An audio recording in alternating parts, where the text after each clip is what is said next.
इसी कामना के इसी के संकल्पों की रोशनी है जो हमेशा कहती है कि जब जब आगे बढ़ना होगा राह में अगर कोई सपोर्ट देना है तो we have to cost centres भी रख सकते हैं जो फूड एंटरप्राइजेस ने फोकस है कि जो इंक्लूसिव ग्रोथ हम बोल रहे हैं।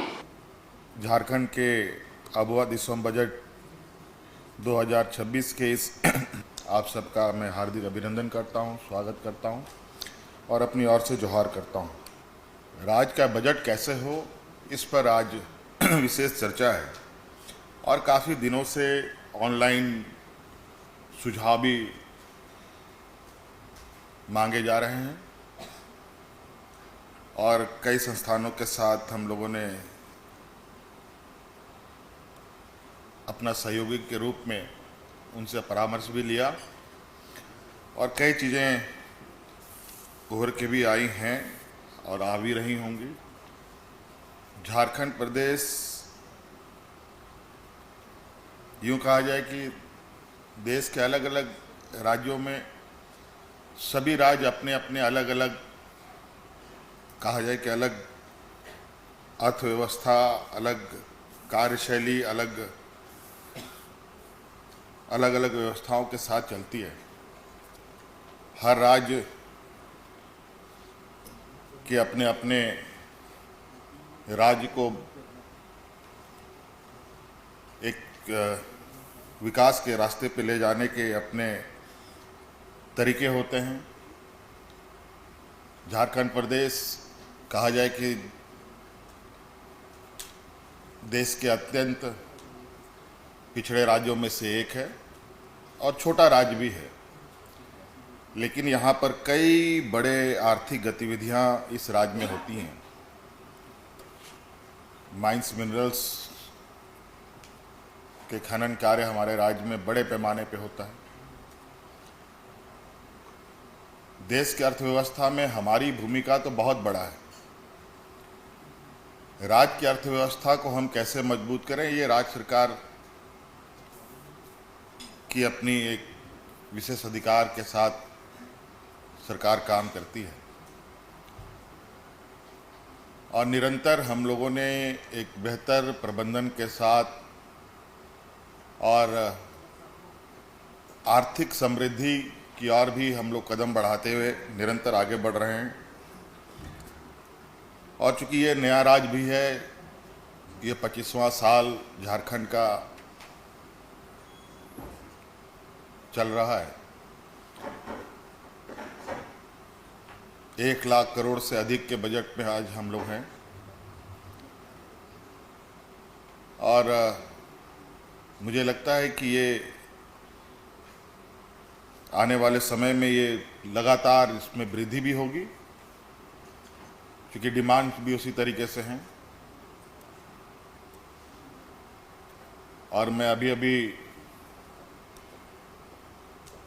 कई देशों की यात्रा करने के बाद कल ही लौटा हूँ। वहाँ की चीज़ों को भी मैंने बहुत करीब से देखा कि वहाँ किस तरीके से लोग की जीवन शैली, वहाँ के किसानों की स्थिति, वहाँ के शहरों की स्थिति, वहाँ के उद्योगों की स्थिति किस तरीके से विकसित होती है।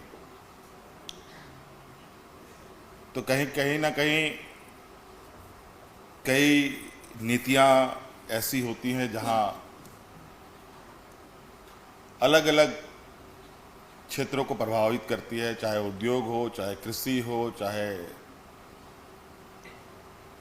पर्यटन हो।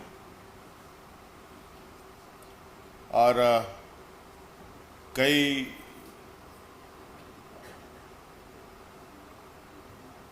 चीज़ें वहाँ के आर्थिक समृद्धि का भी बहुत बड़ा योगदान है कि उनके पास आर्थिक संसाधन इतनी मजबूत होती है कि बहुत सारे काम करने में उनको बहुत आसानी भी होती है। हम लोगों ने भी विगत दिनों कुछ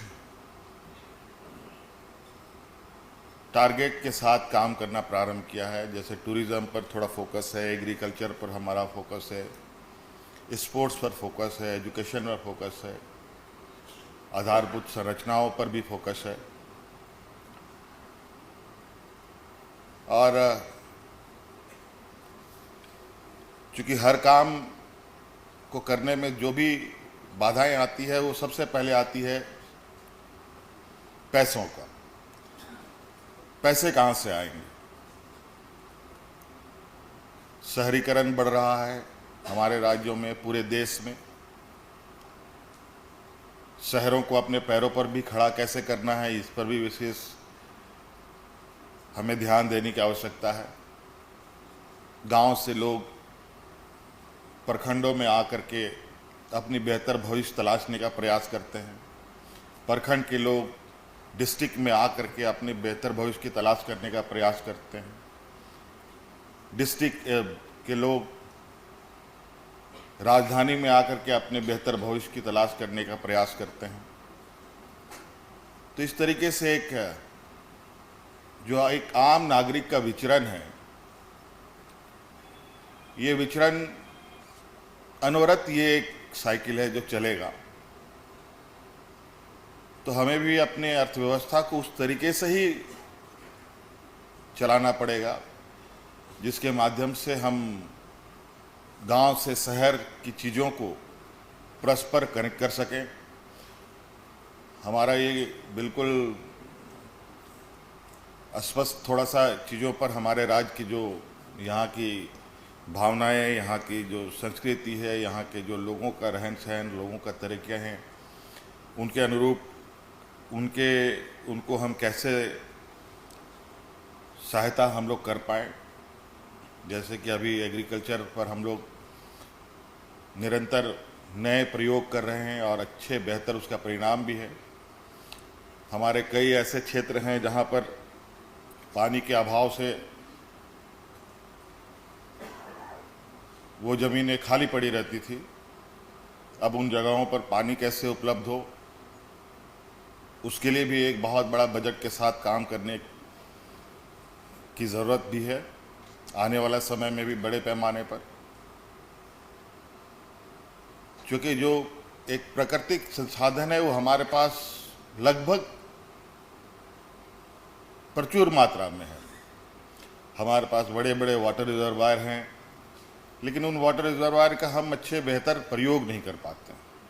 उनको हम गांव तक नहीं पहुंचा पाते हैं, उनको हम अपने किसानों तक नहीं पहुंचा पाते। ज़मीनें हैं जिसमें हम कई बार खेती कर सकते हैं, लेकिन कई जगहों पर संसाधन के अभाव में हम लोग उसमें भी कहीं थोड़ा पीछे हो जाते हैं। अब चूंकि नया जनरेशन भी आ रहा है, नए जनरेशन की एक डिमांड अलग है। नई जनरेशन अब थोड़ा सा एग्रीकल्चर साइड से हट करके एक नए रास्ते की तलाश में है। उनके लिए भी एक चुनौती है, एक अच्छे बेहतर स्कूल, बेहतर कॉलेज, जहां वो आज की कॉम्पिटिटिव लाइफ में अपने को खड़ा कर पाए। इस दिशा में भी हमें एक मजबूत आधारभूत संरचना की आवश्यकता पड़ेगी। स्वास्थ्य के क्षेत्र में भी कई चुनौतियां हैं, चूँकि हम लोग का ये राज्य थोड़ा चुनौती भरा है। चूँकि पहाड़, नदी, नाले, थोड़ा टेरेन हम लोग का जो भौगोलिक ये थोड़ा टफ है, जहाँ कई सारे चीज़ें जो हमें सुविधाएं पहुंचानी है उनमें भी चुनौतियां होती हैं और कई सारे लोगों को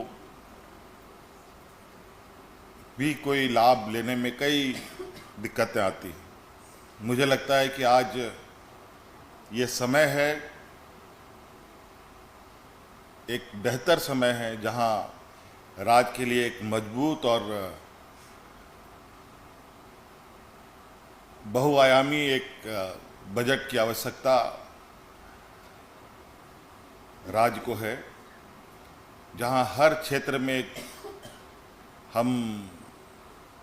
जहां हमें लगता है और हमें दिखता भी है कि राज्य में क्षमताओं की कमी नहीं है। हमारे यहाँ अच्छे किसान भी हैं, राज्य में अच्छे छोटे मझोले उद्यमी भी हैं, राज्य में अच्छे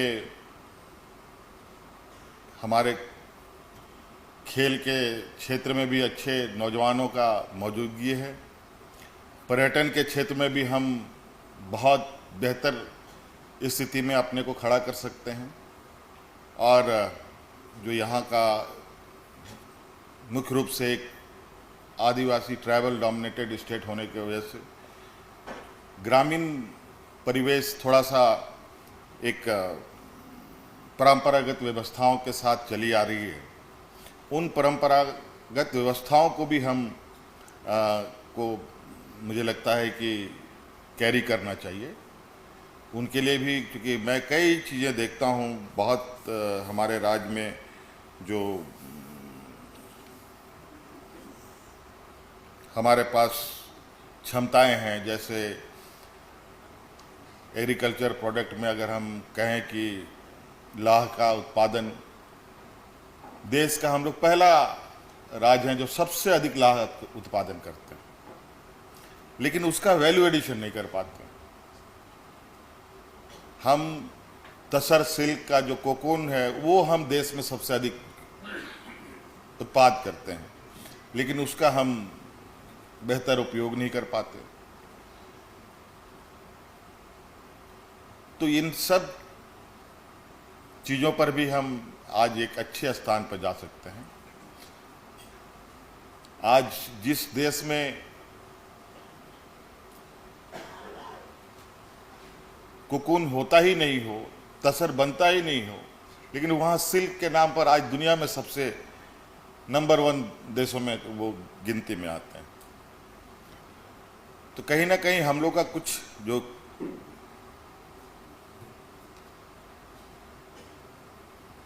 कड़ियाँ हैं अलग अलग, वो कड़ियाँ बीच में हमारा जो ब्रेक रहता है, उन सब का उनको भी भरने की आवश्यकता है। क्योंकि आज कई जगहों से हम बात करते हुए इस बात को आ रहे हैं, या हम लोग चर्चाओं में भी हैं, कि अपनी राज्य के इकोसिस्टम को, जो आर्थिक संसाधन और लोगों के रोजगार और यहाँ के समृद्धि के लिए क्या क्या किया जा सकता है,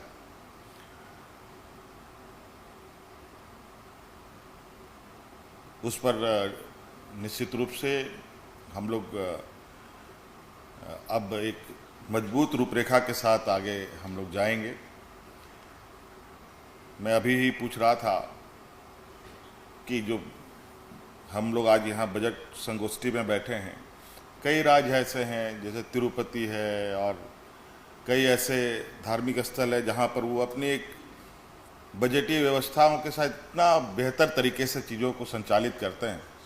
वो उनका क्या मॉडल है, उनका किस तरीके से चीज़ें होती है, वो मैं जानने की कोशिश कर रहा था, तब तक मैं आपके बीच में आ गया।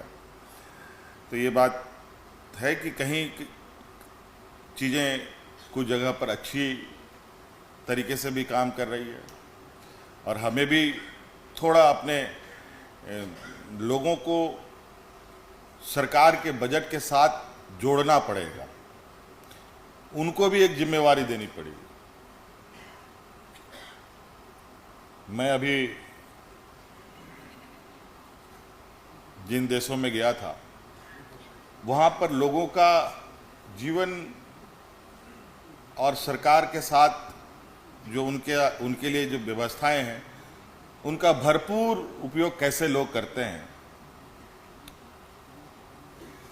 उनका घर तो अपना घर है ही, बल्कि जो बाहर उनका जो सरकारी व्यवस्थाएं हैं वो भी उनका घर के बराबर। घर से उठे लोग चलते हैं, चलते चलते खाना है, चलते चलते अपने को फ्रेशअप भी करना है और काम भी करना है, और सबके लिए लोगों को अब कोई टॉयलेट यूज करता है, टॉयलेट यूज करने के लिए भी उनको पैसा देना पड़ता है। ट्रेन में चलो, ट्रेन के लिए भी पैसे देने पड़ते हैं, हर चीज़ में उनको आर्थिक सहयोग, आर्थिक ये हाँ उसके अनुरूप उनको सुविधा भी उसी अनुरूप में मिलता है। तो हम चाहेंगे कि हमारे जो विभाग सब जो हम लोगों के चलते हैं, अलग अलग जो विभाग हैं, सभी विभाग को वित्त और हमारे जो बजट के अनुरूप जो उनको जिम्मेवारी मिलती है, अगर वो बजट हम लोग एक